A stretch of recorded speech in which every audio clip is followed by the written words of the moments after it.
It's designed to provide people with tips, strategies, and solutions to improve your mental fitness. This is Mental Fitness Matters. Hey, happy Thursday, everybody. You are listening to Mental Fitness Matters. I am your host, Tracy Alston, and this is WSIC Radio. Happy Thursday. I hope everyone out there is having a great week.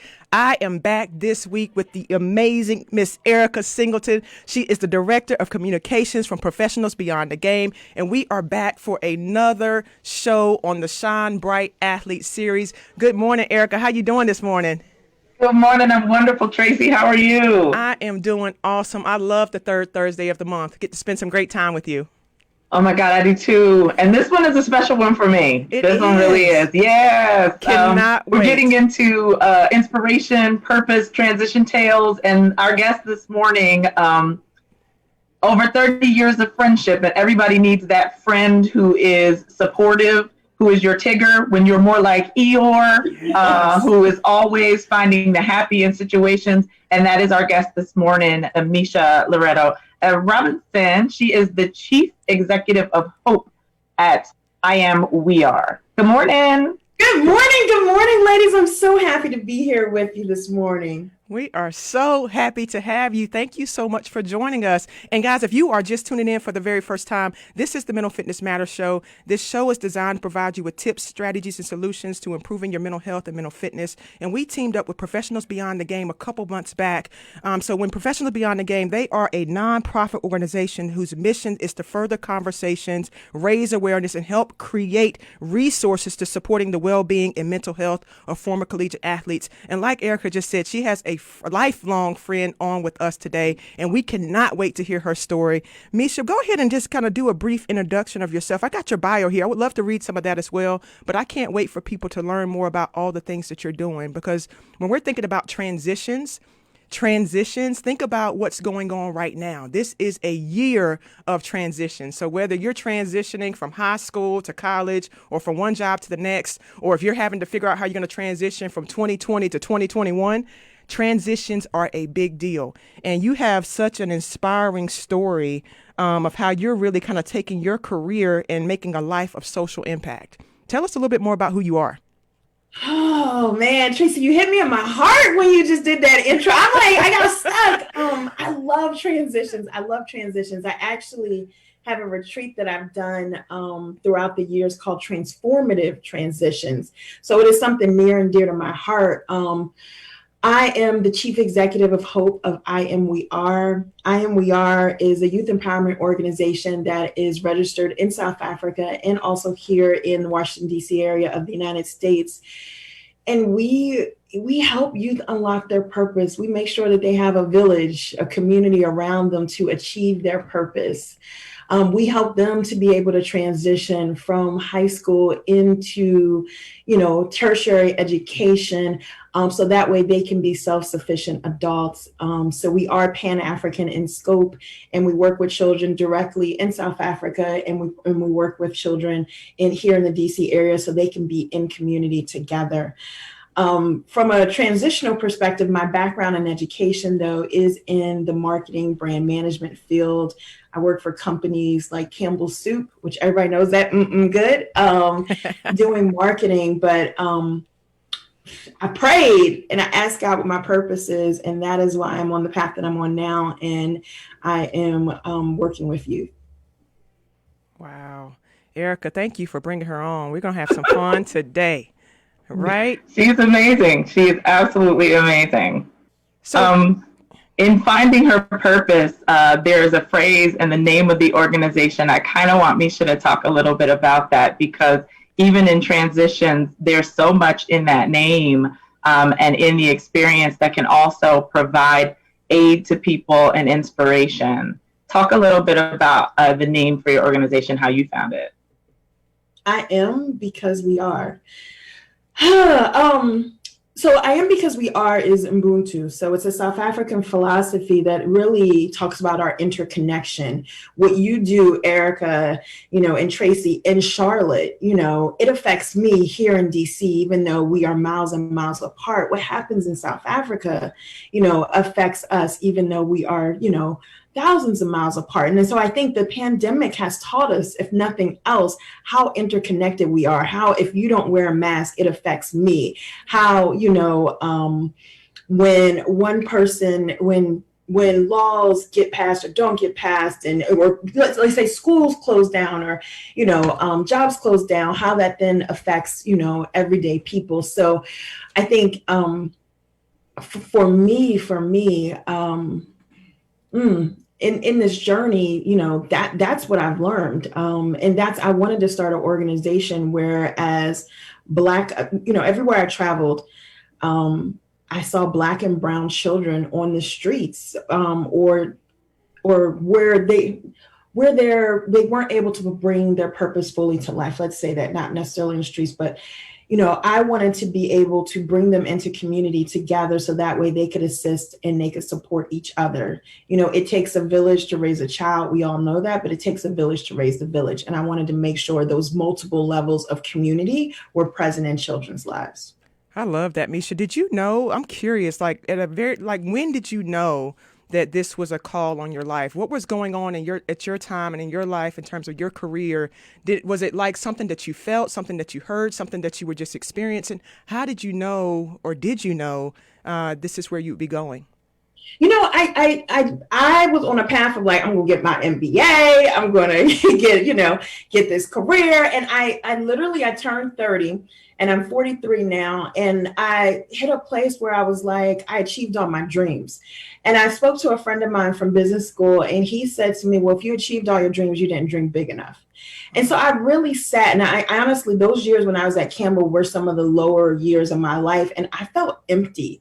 I felt like every time I went through that turnstile that I was losing a piece of myself. I felt like God intended for me to do more. And I honestly, Tracy, to your question, I had no clue what more was.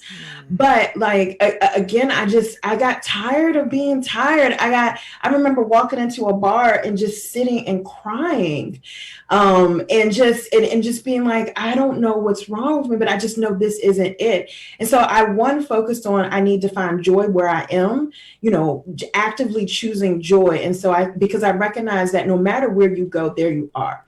And so I decided in Philadelphia, I'm gonna find happiness and I'm gonna find joy. But then after that, I also, I had gone back to Benin, where I'd served as a Peace Corps volunteer right after undergrad. And I was on the beach. I'll never forget it. I got up early in the morning to see the sunrise, and I prayed. And God said, go on a trip around the world. And I said, God, we got this good MBA debt. And he said, no, go. And so when I came back, and this is when I started making those choices, that's when I decided we're going to do this trip. And I started doing the research and figuring out what that looked like for me. And I decided, to do another stint in Peace Corps to be able to give and utilize that time. You put purpose in that time. And then I decided to do this trip around the world. The trip ended up being 3 months, and the volunteer service ended up being 9 months. But during that time, I literally, anybody's ear that I could get, I was like, what's your purpose? How did you know this was your purpose? When I was in South Africa, where I was volunteering, I did that. When I was traveling afterwards, I did that. But by listening, by hearing, by being present, and also just real in prayer and asking God, who am I? And really seeking that out. That's what led me on this path. And the path, when you talk about transitions, was not easy. But what I knew when I got on this path to starting I Am We Are, I knew this was what my purpose and God had called me to do. And that's what propelled me forward. Whew, I got chills as you're talking, Meisha.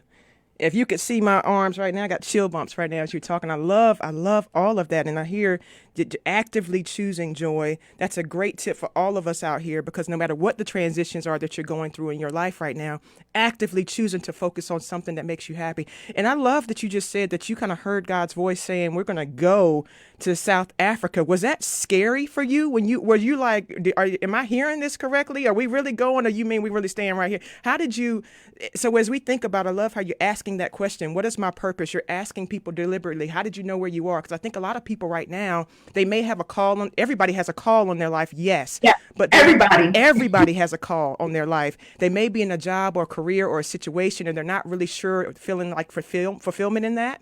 And as you're just talking about how you were actively reaching out to others, saying, how did you know this is what you're supposed to do? How do you know that purpose? And then being present and listening. I think that's so powerful because we don't get quiet enough, right?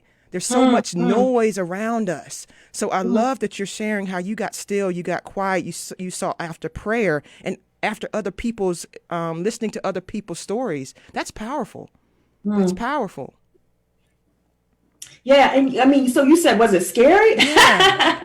Like, I'm sorry. Yes. And I think, people always tell me like, oh my gosh, you seem so fearless. You've done this. Because Tracy, that was like the first time I quit a good job. I've done that many times since. But I think, and that was the hardest time. But I think for me, it was harder, like sitting for the rest of my life and not knowing that I had a calling in me, knowing that there was a seed planted in me and I didn't water it. And so for me, it was, I'm sorry, because you kind of hit me, Tracy, you didn't hit me this morning. You got me stumbling a little bit over my words. But I think, part of when I prayed and I went back to Philadelphia, right? I was in Benin. I went back and I kind of was like, all right, God, we're going to do this. And it was amazing. Once I made that decision, again, that choice, things just came. And so, where I had hesitation, God filled it up. Where I had doubt, God filled it up. And so it was, I didn't almost, in some regards, like the path just kept coming out before me and being revealed. So like, I was like, well, I got MBA debt. And then God, literally is like, all right, I need to get another job to do this. And somebody called me and said, hey, we need your help. And they gave me, and then I was able to have this virtual job. That's what we're in the age now, but I was working and helping somebody virtually and getting paid hourly on top of my other salary. So I was able to pay off all my debt before I left. So now that's done. All of a sudden I had some stock options that I didn't know about that came to life from a recognition that a boss like 3 years had given me. All of a sudden now somebody's like, oh, okay, well, you have this and you can cash this out. So now I got money to live off of while I'm gone. And then I also realized I got a pension from this job that I can also cash out because somebody had left before me and they mentioned us, said, wait, we got a pension. So now I had money. So not only every place where I had doubt and I had concern and I said, God, but this, he answered. And so I think if nothing else, what I learned in that moment is God meets you at the level of your faith. So it is not scary, but to me, it's scarier not to know. And I rather, at this point, what I walk forward with is I'd rather know that I tried and failed than I never tried at all. And I sat actually, people think it's comfortable, but it's uncomfortable to have the frustration, to have that tension, to know there is more, to know you were meant to do something else and to not answer that call using the language you said. And so God will meet you at the level of your faith. So if you walk forward and just take one little step, he will put like 20 more in front of you. And then the people will come into your path that'll be able to speak to you. The finances will come into your path that'll be able to provide for you. Provision is there. God does not give vision without provision. It's there, but you just got to take that first step to walk forward in faith. You better give us a word this morning, Miss Meisha. I told you, Tracy, if there's no one else in my life when I am afraid, and fear stops me a lot, Meisha's the first one to tell you, do it afraid. Yes. Do it afraid. Afraid, yes. I'm sorry, y'all got me preaching this morning. Y'all got me in my spirit this morning, yes. You got us fired up, and that's so good. And when you're thinking about your passion, your purpose, your call, your intention, and the statements and the words that you're saying right now, I can only imagine what your organizations are thriving. So let's talk about the people that you're serving. So what you guys are doing over here at I Am, We Are, what has been the impact in terms of putting resources and things in place? What have you guys seen so far in terms of these kids and the transformations and the transitions of the lives that you're touching? Oh, man. So it's the watering. It's the watering. It's the seed. That seed is in each of us. And we have to nurture it. And so I think the one thing that I see with our children around the world, and again, that interconnectedness, when I say I don't mean children necessarily I gave birth to. I don't mean children that necessarily, are in my immediate community, but our children, they need that support. They need that sense of belonging. They need that community. They need that hug. I saw you, Tracy, this morning when you went in, you gave hugs to people. We need that. We need that connection. Yeah. And I think if nothing else, we got the data. We ain't talking about data this morning, so I ain't bringing it out, Tracy and Erica. But what I saw was children's faces light up because we sewed into them and we spent time with them, that they lined up, not every one of them, but they wanted that hug. They wanted that hug that, they wanted and they appreciated feeling seen, that we spent time, in community, wrestling with their issues, wrestling with the things that were making them afraid, making them nervous. And it gave them strength. It gave them confidence. And that's what I see in them. We just recently celebrated our 5-year anniversary. And congratulations. And we, I'm touched right now, but a couple of the youth in our program, we call them ambassadors. They send over videos. And one of the youth in the program, I was like, okay, do you know this? And do you need me to do this? And she's like, Meisha, we got this. And she was like, we're going to make you proud. Just wait, have your tissues ready, because I'm going to make you laugh and I'm going to make you cry. But the fact of it's just this knowingness that they have now, this, and that ambassador, she just had a baby. And she's finishing out her senior year. But what I saw in her is a strength to say, you know what? Although this was not my plan, I will be okay.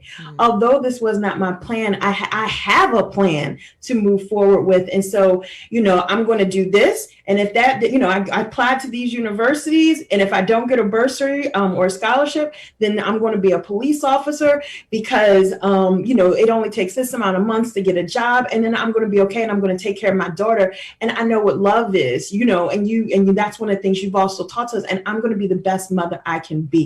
And I'm going to provide for me and my daughter. And so I think those stories, it's great to be able to tell, there are, youth from our program who are in university now, but I look at her where things may not have gone as planned, but she's embracing. And I think when we talk about transition, she's embracing the uncertainty of what is now in her path. And she's making a plan and responding to it, because she ultimately knows where she wants to go. And no matter what has come into her path, she is embracing it and moving forward, head up and with confidence. And that's what I see. That's what I see in them. It's powerful.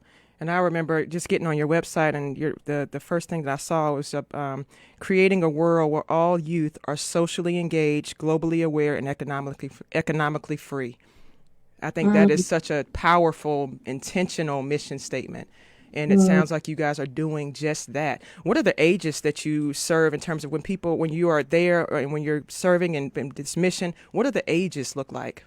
So we start with the youth in grade 8 in South Africa, and we stay with them till grade 11. And I think, again, like you said, intention, that's what this is about, that we didn't want like the rah-rah feeling of like, yeah, you're inspired. We were here for this week, week-long experience, or this day-long experience, or an hour-long. We wanted to really be able to, you talk about transitions. Yeah. We wanted to be there with you through the transitions. We wanted to be that community. We wanted to support you. So not even like a holding your hand, not a reach down, but like hands on your back, walking side by side, shoulder to shoulder with you. So we start with them in grade 8, and we then do during the school holidays. And in South Africa in particular, they have 3 school holidays. So we're there with them during the school holidays doing an enrichment program across those 4 years. So we're able to start out that first year, and we talk about who you are. We start with that, having a strong sense of who you are, believing in yourself, looking in the mirror and being able to say, I am worthy.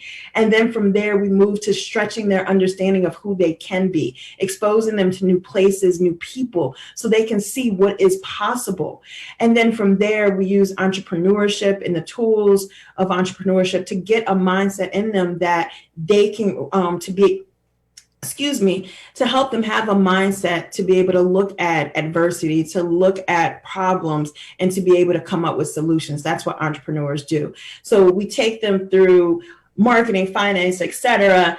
All of those core things, how to take a goal and break it down into finite steps, or so then that way they can move forward and progress. And so we do that over the 4 years that we're with them. And then from there, we also have students that are in tertiary education or in university that are acting as peer mentors as well. So our secondary target audience or segment that we're serving is that college student as well that has aspirations to be a social worker or has aspirations to be a teacher or work in education. They're there in the community to be able to talk to the youth in a way that's different than me because they speak the same language, they're closer in age, but it's also a way to sow into them so they're getting skills building and they're also getting enrichment and they're getting, job experience as well. Wow. Talk about transition. You're with them at so many pivotal points in their development, in their life, in their self-esteem. And I love that. And I was also looking at the website where you guys, the titles of the people on the team, it says, I am ... So each person has I'm like, that is just so intentional and so powerful. And you're teaching that and instilling that at such a very crucial age. When we talk about between 8 and 11, that's when our brains are really most eager and taking in a lot of that information. And we're trying to figure out who we are at that time. So that is hats off to what you're doing. You guys have an event coming up soon, don't you? Well, so the event was actually 2 weeks ago. Yeah. Okay. We had our 5th annual reception and art auction. We actually, in the pandemic, we actually raised more money than we did last year. So it was awesome. So last year we were actually at the South African Embassy. This year we virtually still partnered with them, and it was love filled. It was joy filled. It was motivating and inspiring, and it was dancing and singing. It was a really good time. I'll send you the video. Yes, please. Can I ask you a question real quick? Absolutely. So you talked about your I am statements. What are y'all's I am statements? Who are y'all? Ooh, I love that. Erica, you want to go first or you go for it? Oh, Tracy, you're funny. Sure. You pass that on over. I am.